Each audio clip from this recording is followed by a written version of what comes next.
What we do know is that cloud seeding is booming. They anticipate at least another 200 ground cloud seeding machines to be put in before next season. Ginger, this is such a cool concept, but is it too good to be true? I mean, how do we know that the chemicals that they're spraying from the air aren't bad for us or the planet? The good news is we've been doing this since the 1940s and 50s. Other countries do it, and there have been a lot of research projects that have shown that the silver iodide, for example, is not found. It's negligible once it gets down to ground level. So, again, I don't want to be too skeptical, but is there anything wrong with manipulating nature like this? I think that's the question we should have asked when we built every single parking lot and every rooftop. We have been manipulating weather with us for a very long time. I do think that looking at and continuing research on when these programs get bigger, if it will affect people downstream, that needs to be watched. Have you ever looked up at the sky and wondered if those clouds were man-made? What if the fluffy white shapes above us were not just natural formations, but the result of human intervention? What if I told you that governments around the world have been trying to control the weather for decades? Yes, you heard that right. Decades of secretive efforts to manipulate the skies. It sounds like something out of a science fiction movie. But the truth is often stranger than fiction.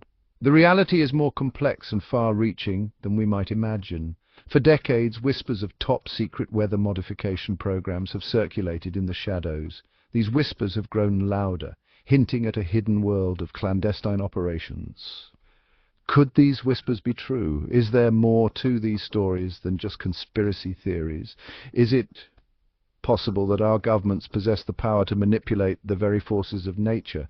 Imagine the implications of such power in the hands of a few. The idea of controlling the weather has captivated humanity for centuries. From ancient rain dances to modern-day cloud seeding, the quest to influence the skies is as old as civilization itself. We've always sought ways to influence the skies above, but the methods have evolved, becoming more sophisticated and perhaps more dangerous. But what happens when this desire for control falls into the wrong hands? The potential for misuse is staggering. What are the implications of tampering with something as fundamental as the weather? Could we be playing with forces beyond our control? Join me as we delve into the shadowy world of government weather control, where science fiction meets unsettling reality. This journey will uncover secrets long buried. We'll explore the history of these programs, from early experiments to modern-day operations. The timeline is filled with intriguing and sometimes alarming developments. We'll examine the technology involved, the potential motivations, and the driving forces behind these initiatives. And we'll delve into the ethical and environmental concerns surrounding weather modification. The debate is as heated as the topic itself. Buckle up, because the truth might just shock you. The revelations ahead are not for the faint of heart. Our journey begins in the 1940s with a top-secret program called Project Cirrus. This joint effort between the US government and General Electric set out to explore the potential of cloud seeding, a technique that involves dispersing substances into the atmosphere to influence precipitation. The goal was simple: to make it rain. But the implications were far more profound, touching on the very essence of human interaction with nature. Project Cirrus scientists believed that by introducing silver iodide into clouds, they could induce rainfall. Silver iodide, with its similar structure to ice crystals, acted as a catalyst for condensation, encouraging water droplets to form and fall as rain. This, they theorized, could be used to alleviate droughts, replenish water supplies, and even potentially weaken hurricanes, offering a new tool in the fight against natural disasters. It was a tantalizing prospect, but one that came with unforeseen consequences and ethical dilemmas. In 1947, Project Cirrus attempted to weaken a hurricane off the coast of Florida. They seeded the storm with silver iodide, and to their amazement it seemed to work. The hurricane changed course, eventually making landfall in Georgia, a deviation that was both unexpected and alarming. However, the victory was short-lived. The unintended consequences of this experiment were immediate and severe as the hurricane's intensity increased. The hurricane, instead of dissipating, intensified after being seeded, leading to more destruction. It veered off course, causing unexpected damage and flooding in Georgia, leaving communities devastated. The public outcry was swift, and Project Cirrus was quickly shut down amid controversy and fear. But the genie was out of the bottle, and the concept of weather modification had captured the imagination of many. The potential of weather modification had been glimpsed, and the government's interest was far from extinguished, setting the stage for future explorations into controlling the elements. Fast forward to the present day, and cloud seeding is no longer a thing of science fiction. It's a reality that has been embraced by many countries around the globe. In fact, it's become a surprisingly common practice in many parts of the world, including the United States, China, and the United Arab Emirates. Colorado, a state known for its arid climate and frequent droughts, has been at the forefront of cloud seeding efforts for decades. The state has invested heavily in this technology to mitigate the effects of its dry spells. The goal is simple: to squeeze more snow out of the sky. By enhancing the natural precipitation process, they hope to increase the amount of snowfall in the mountainous regions. By increasing snowfall in the mountains, Colorado aims to bolster its water supply, which is crucial for agriculture, drinking water, and the state's overall economy. This additional water is vital for sustaining the livelihoods of farmers and ensuring the availability of drinking water for residents. Proponents argue that it's a safe and effective way to combat drought and ensure water security. They believe that cloud seeding can provide a much-needed boost to water resources without significant risks. However, critics argue that cloud seeding is nothing more than a band-aid solution, a temporary fix that masks the underlying issue of climate change.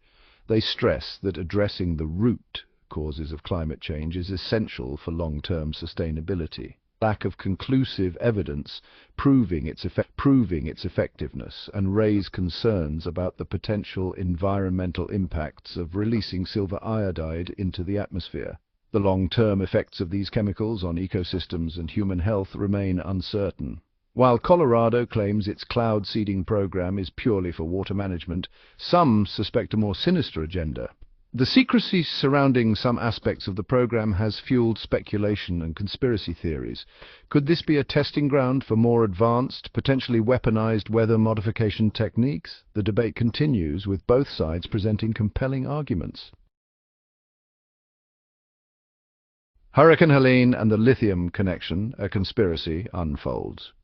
Hurricane Helene churned towards the coast of North Carolina, threatening widespread destruction. However, the storm took an unexpected turn, veering away from the coastline and sparing the state from a direct hit. While many breathed a sigh of relief, others saw something more sinister at play. Conspiracy theories began to swirl, linking the hurricane's unusual behavior to the state's vast lithium deposits. Lithium, a crucial component in batteries and other technologies, is in high demand, and North Carolina is home to one of the largest reserves in the world. Some believe that Hurricane Helene was deliberately steered away from Carolina. They point to the increasing demand for lithium and the potential for weather manipulation as evidence of a government conspiracy to safeguard its economic interests. While there is no concrete evidence to support these claims, the theory highlights the growing distrust in government institutions and the belief that powerful forces are working behind the scenes to shape events for their own benefit. Whether as a weapon, fact, or fiction. The idea of controlling the weather might seem like the stuff of science fiction, but the reality is that governments have been exploring the potential of weather warfare for decades. From seeding clouds to create floods to manipulating lightning strikes, the possibilities are as terrifying as they are fascinating. The US military in particular has a long and shadowy history of weather modification research. During the Vietnam War, Operation Popeye saw the US Air Force clouds seeding over the Ho Chi Minh Trail in an attempt to disrupt enemy supply lines by inducing heavy rainfall.